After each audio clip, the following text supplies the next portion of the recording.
The rand continues to drop ahead of the unveiling of the president's economic recovery plan. The plan is meant to boost the economy, which was adversely affected by the COVID-19 pandemic. Now, Stats SA has also released the latest formal sector employment numbers. And for more on these, as well as other stories that are moving the markets, we're joined by Kwame Antwi, the founder and director of KOA Capital. A very good afternoon to you, sir, and thank you for your time. Now, the local bourse is trading in negative territory at the moment, while the rand continues to lose ground. If you could take us through what is driving these losses.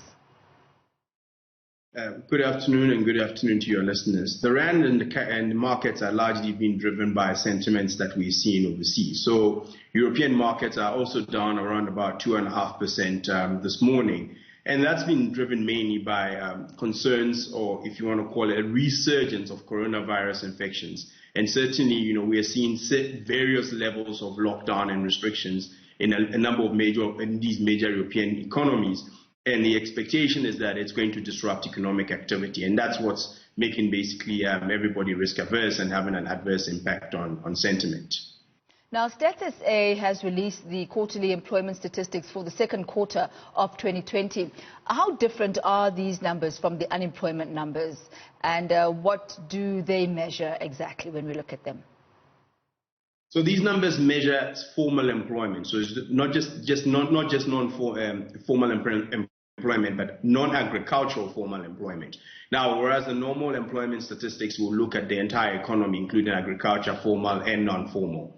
And the numbers that they reported is how do I put it? It's a little bit disturbing, but not surprising, given the economic impact of the COVID lockdowns.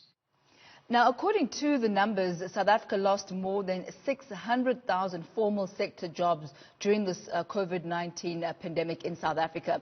If you could take us through some of the most affected sectors. So, yes, if you look at it on quarter, that's Q1 versus Q2, the number's about 648,000 jobs. If you look at it year on year, that's Q2 versus similar period last year.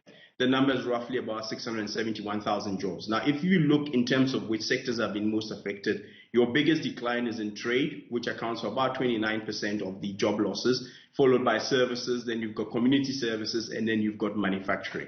So it's a pretty bleak number across the board. But as I told you earlier, it's not entirely surprising given where we are in the economic cycle. Now, with these numbers in mind, how important is the President's economic recovery plan that he's expected to unveil this afternoon?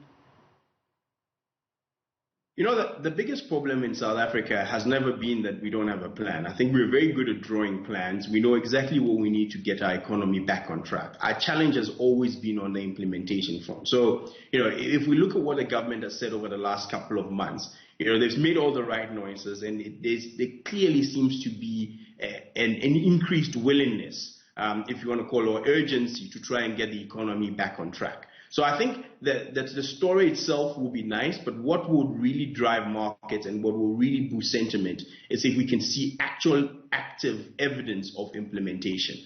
And that has been what has been lacking in the last couple of years.